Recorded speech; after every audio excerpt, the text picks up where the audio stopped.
Allez, c'est parti pour appliquer la position sticky dans un environnement global ainsi que dans un environnement local. Alors tout d'abord, nous allons déclarer nos balises structurantes HTML5 dans un document HTML à qui nous avons donné le code de base d'un document HTML5. Alors déjà, on va mettre en place un header, donc une paire de balises header, et puis à l'intérieur, on va mettre un titre de niveau 2 et on va écrire le mot header. Ça va nous permettre de pouvoir mieux identifier les éléments. Sous le header, on va mettre une nav, voilà, et puis dedans on va mettre notre titre de niveau 2, on va écrire le mot nav, CTRL S, donc voilà ce que ça donne. Et ensuite, donc on va mettre deux éléments l'un à côté de l'autre, une section avec un aside, et pour ce faire, bien nous allons enfermer ces deux éléments dans une zone article. Donc ensuite, cette zone article, on lui donnera le code de base d'un document, on lui donnera un display flex, donc à l'intérieur, on a dit quoi? On va mettre en place une section. Alors pour la section, vous savez quoi? Regardez, je fais CTRL V. En fait, c'est tout ce qu'on avait, voilà, dans la vidéo précédente, tout simplement la théorie. Bon, et à côté, on met en place un aside. Et dans le side, pareil, on va mettre un H2 et on va écrire le mot aside. Voilà qui est fait. Donc ça, c'est à l'intérieur de ces deux-là sont à l'intérieur de la zone article, donc on a le side et la section. Maintenant, on va sortir de la zone article et on va mettre en place un footer. Et le footer, pareil, on va lui donner un titre de niveau 2 et on va écrire le mot footer. CTRL S, voilà l'ensemble de nos éléments. Alors maintenant, on va aller faire un petit tour dans le fichier style.css. Alors on va déjà appliquer un style à notre body, donc on pourrait lui donner une couleur de fond qui serait du F2, F2, F2. On va en profiter pour neutraliser les marges que l'on a par défaut. Et puis au niveau de la police, on va faire un font. Alors je suis juste trompé quand j'ai écrit le truc.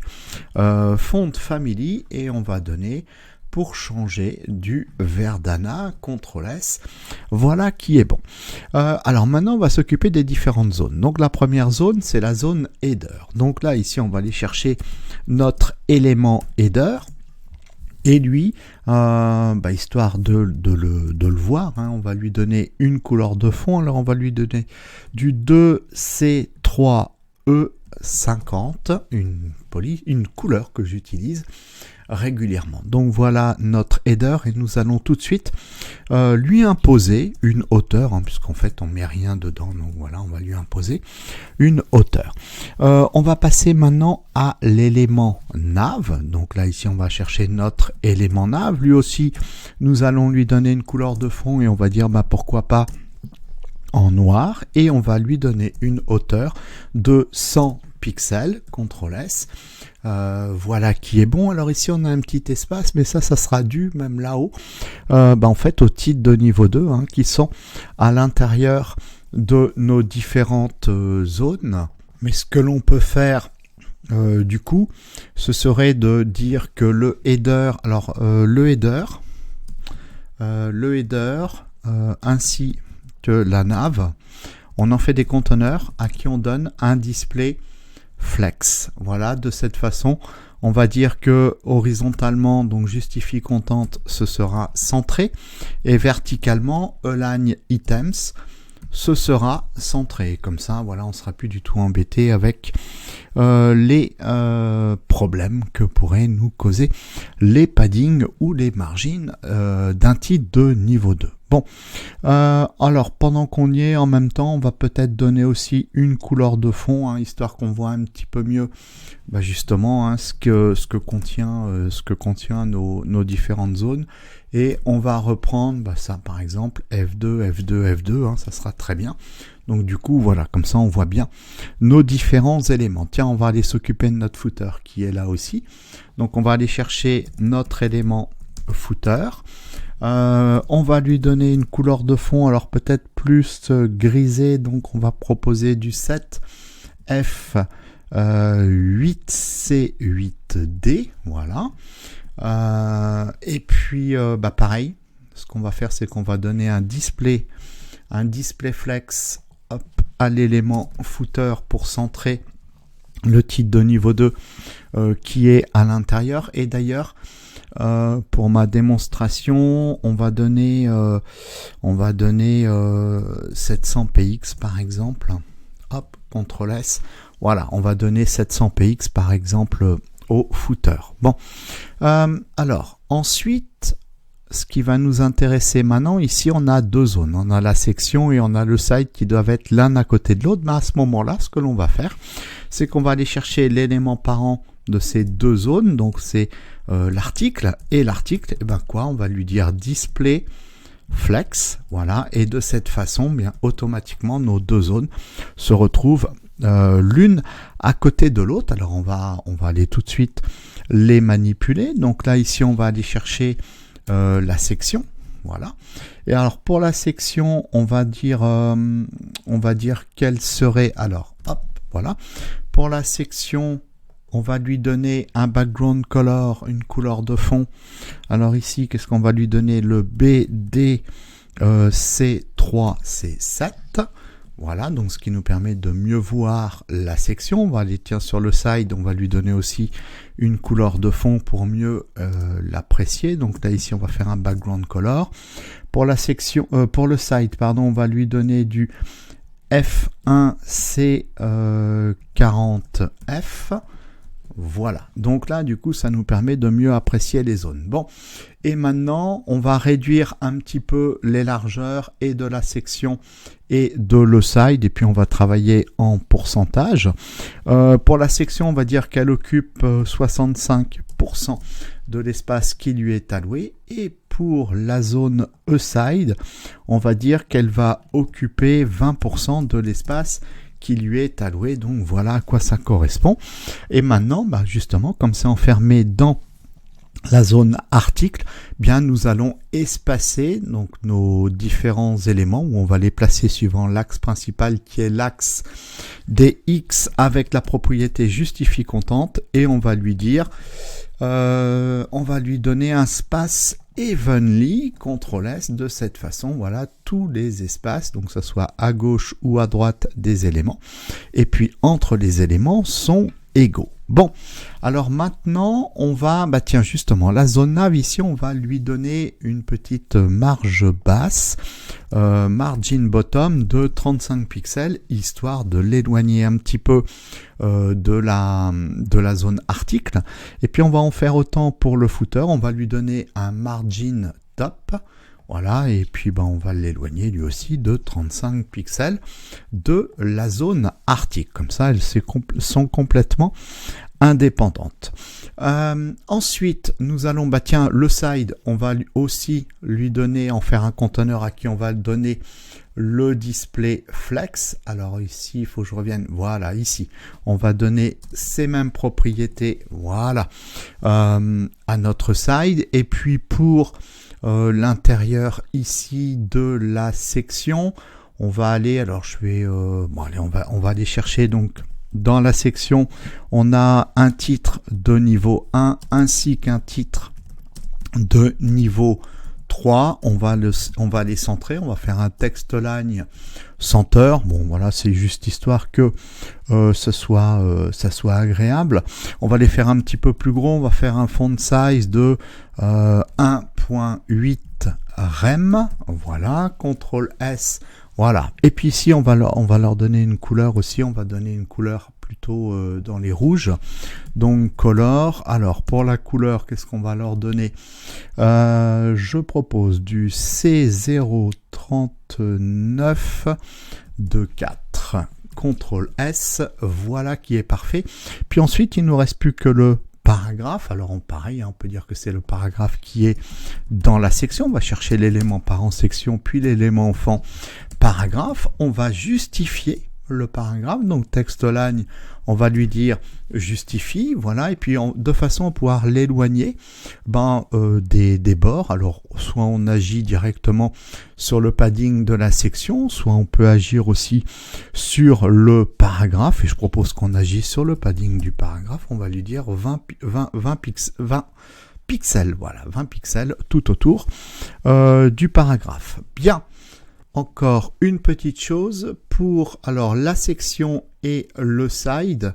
Alors on va se mettre par exemple ici, section et side. On va arrondir les bords. On va faire un border radius, voilà, et puis on va arrondir les bords de 10 pixels. CTRL S, voilà qui est bon. Alors ça, on pourrait dire que ce serait notre site internet. Donc un site internet avec ces différentes zones que l'utilisateur scrolle pour pouvoir lire les informations de la page web. Or, ce que l'on souhaiterait maintenant, ce serait de dire, bien justement, quand l'utilisateur descend, scroll, eh bien, il faut que la nav reste toujours visible à l'écran. Eh bien, pour cela, nous allons aller dans les propriétés CSS de la zone nav et nous allons lui donner justement la fameuse position sticky. Alors, qu'est-ce qui se passe? Si on lui donne comme ça directement la position sticky, qu'est-ce qui se passe? Rien. Il ne se passe rien. Nous ne l'avons même pas sorti du flux. De façon à ce que ça puisse être sorti du flux, à ce moment-là, nous allons associer cette position sticky avec la propriété top. Et qu'est-ce qu'on va lui donner comme valeur? On va lui donner la valeur 0. Alors ça veut dire quoi? Bien, ça veut dire que là, techniquement, le top qui vaut 0, bien c'est ici le haut de la fenêtre du navigateur. Donc techniquement, l'élément HTML qui a la position sticky, donc en l'occurrence la zone nav, lorsque le haut de cet élément HTML va atteindre le top à 0, bien ça y est. Du coup, ça veut dire que la position sticky va faire sortir du flux cet élément. Donc si l'utilisateur scroll, on arrive à la position top 0, voilà, donc on continue à scroller et là qu'est-ce qui se passe?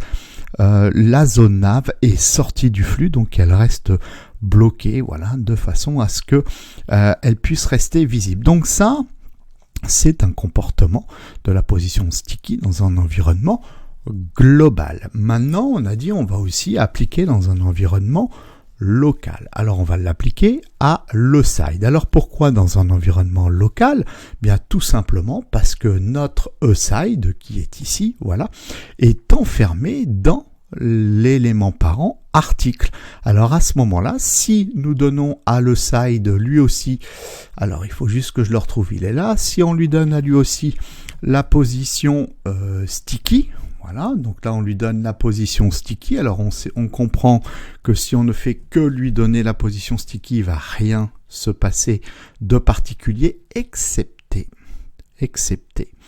que là, au lieu de passer sous la zone nav comme on fait les autres, d'accord, eh bien ici, lorsqu'il rencontre la zone nav, il passe au-dessus. Bon, alors c'est pas grave en soi pour moi parce que je sais que je bloquerai le site de façon à ce qu'il reste toujours visible sur l'écran, voilà, et je vais le bloquer à ce niveau-là. D'accord? Alors donc du coup, ça voudrait dire quoi? Ça voudrait dire que là, ce que l'on voudrait, c'est que le side, lorsqu'il atteint la zone nav, il ne bouge plus, il sort du flux, il sera bloqué et restera visible pour l'utilisateur. Alors, je vais peut-être descendre un petit peu pour avoir...